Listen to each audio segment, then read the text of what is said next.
আজকে আমি বানাবো পটল চিংড়ি একটু অন্যরকমভাবে। কীরকমভাবে জানতে হলে স্কিপ না করে পুরো ভিডিওটা দেখো। আশা করি তোমাদের খুব ভালো লাগবে। তো চলো বন্ধুরা, পটলগুলো আগে ছাড়িয়ে নিই। বন্ধুরা, পুরো ভিডিওটা প্রথম থেকে শেষ পর্যন্ত দেখার অনুরোধ রইল। তো দেখো বন্ধুরা, আমি পটলটা কিভাবে ছাড়াই, পটলগুলোকে কিভাবে ছাড়াই। এই দেখো, এপাশে এতটা অংশ বাদ দেব, এপাশে এতটা অংশ বাদ দেব, দেখতে পাচ্ছ? দিয়ে এবারে কী বলো তো, এই যে জাস্ট এরকমভাবে একটু চেঁচে নেব।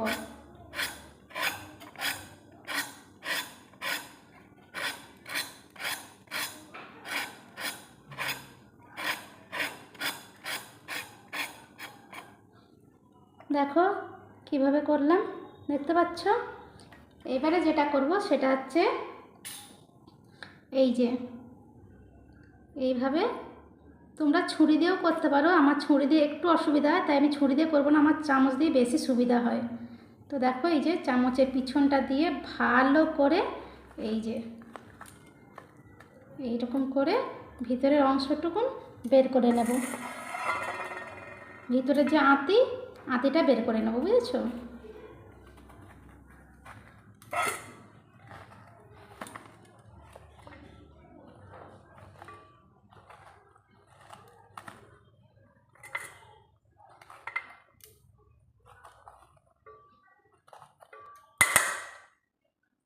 আমি তো চামচে করে করছি, আমার চামচ দিয়ে বেশি সুবিধা। এটা কিন্তু ছুরি করেও করা যায়। আমি সত্যি কথা বলতে ছুরি দিয়ে কোনো সবজি টবজিও কাটতে পারি না, আর খুব তাড়াতাড়ি কাজ হয় আমার। তো দেখো বন্ধুরা, পটলের ভিতরে কিন্তু একটুকুনো আঁত নেই, পুরো আঁতটা কিন্তু ভালো করে বের করে নিয়েছি। এরকম করে একে একে সব পটলগুলোই সেমভাবেই কিন্তু করে নেব।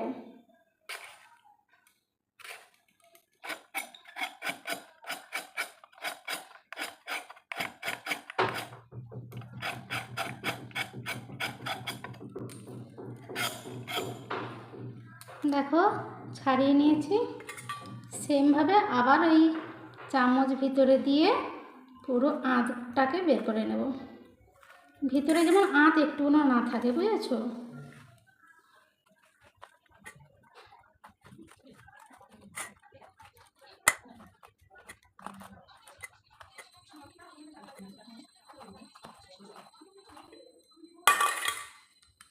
তো দেখো বন্ধুরা, দেখতে পাচ্ছ একটুও কিন্তু আঁত নেই। তো চলো একে একে সব পটলগুলো এইভাবেই ছাড়িয়ে নিই।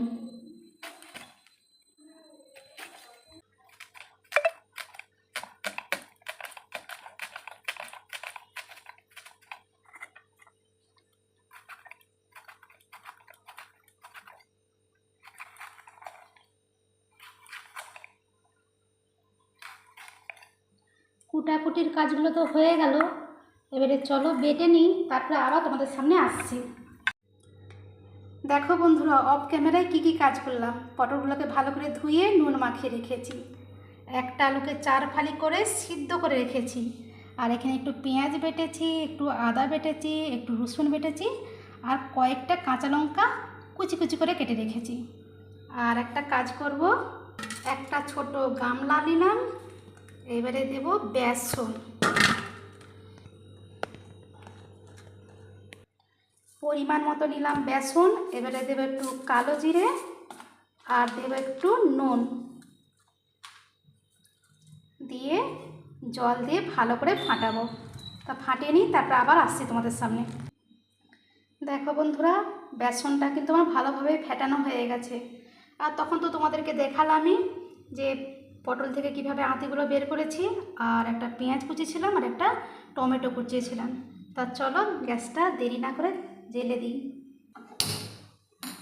গ্যাস জেলেও দিলাম, আর কড়াও বসিয়ে দিলাম। কড়াটা একটু তাতুক, তারপরে কড়াই দেব তেল। কড়াটা কিন্তু বন্ধুরা তেতে গেছে, এবারে কড়াই দিয়ে দেবো পরিমাণ মতো তেল। তেলটাও গরম হয়ে গেছে, এবার দিয়ে দেবো রসুন বাটা। এবার দিয়ে দেবো পেঁয়াজ বাটা। এবারে দেবো আদা বাটা, এবারে দেবো টমেটো কুচি, পটলের আঁশগুলো যে ছাড়িয়ে রেখেছিলাম এবার দিয়ে দেবো, আলুটা যে সিদ্ধ করে রেখেছিলাম এইভাবে ভেঙে ভেঙে দিয়ে দেবো।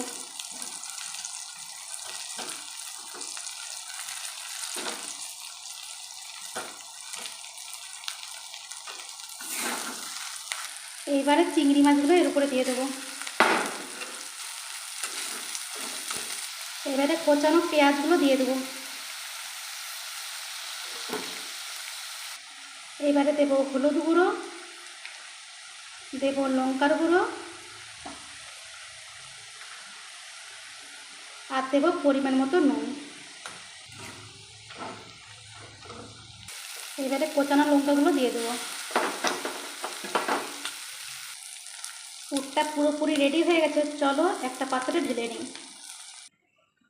দেখো একটা পাত্রে ঢেলে নিয়েছি, এটা তো গরম, সঙ্গে সঙ্গে কাজটা করা যাবে না, ততক্ষণ আমি কড়াটা ধুয়ে নিই।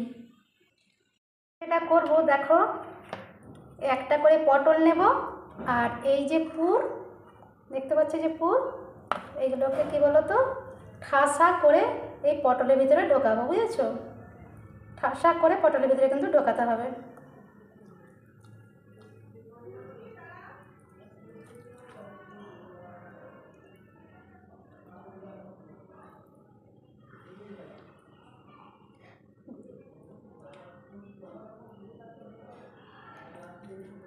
যত ঠাসা করে পুর ঢোকাবে তত জিনিসটা খেতে ভালো লাগবে, বুঝেছো? দেখো একদম ঠাসা করে পুর ঢোকাতে হবে। এই যে দেখো পুরো ঠাসা করে পুর ঢুকেছি এপাশ ওপাশ। তো চলো একে একে সব পটলগুলোই পুর ভর্তি করি। তো দেখো বন্ধুরা, প্রত্যেকটা পটলের ভিতরেই ঠেসে ঠেসে পুর ভরা হয়ে গেছে। এইটা হলেই শেষ। এই দেখো, দাঁড়া তোমাদেরকে ব্যাক ক্যামেরায় দেখাই। এই দেখো বন্ধুরা, দেখছো একদম ঠেসে ঠেসে কিন্তু পুরগুলো ভরেছি। আর যত পুর ঠাসা হবে তত কিন্তু খেতে ভালো লাগবে, বুঝেছো? তো যাই হোক, চলো এবারে আসল কাজটা শুরু করি। আমি কড়াটা ধুয়ে গ্যাস জেলে কড়াটা কিন্তু গরম হতে বসিয়ে দিয়েছিলাম। আর এদিকে দেখো কড়াটা কিন্তু অলরেডি গরম হয়ে গেছে। তো দিয়ে দিলাম কড়াই তেল। এদিকে তেলটাও গরম হয়ে গেছে। এইবারে পুর ঠাসা পটলগুলো বেসনের মধ্যে এরকমভাবে চুবিয়ে, দেখো এভাবে চুবিয়ে এই তেলের মধ্যে দিতে হবে।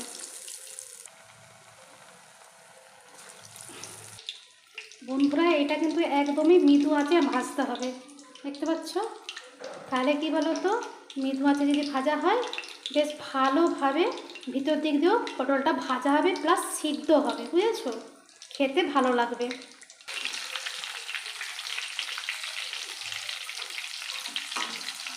আস্তে আস্তে দেখো এক পিঠটা উল্টিয়ে দেবো। এপিট উপিট করে কিন্তু ভালোভাবেই ভাজা হয়ে গেছে। তো চলো একে একে তুলে নিই।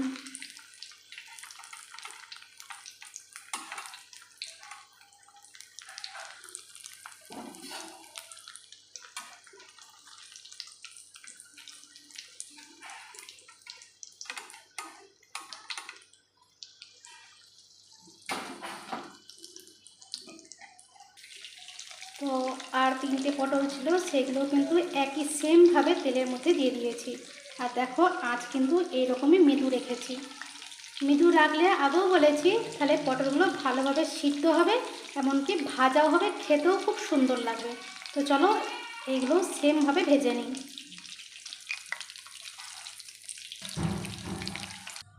তো দেখো বন্ধুরা পুরোপুরি রেডি, আমি কিন্তু থালা সাজিয়ে নিয়েছি।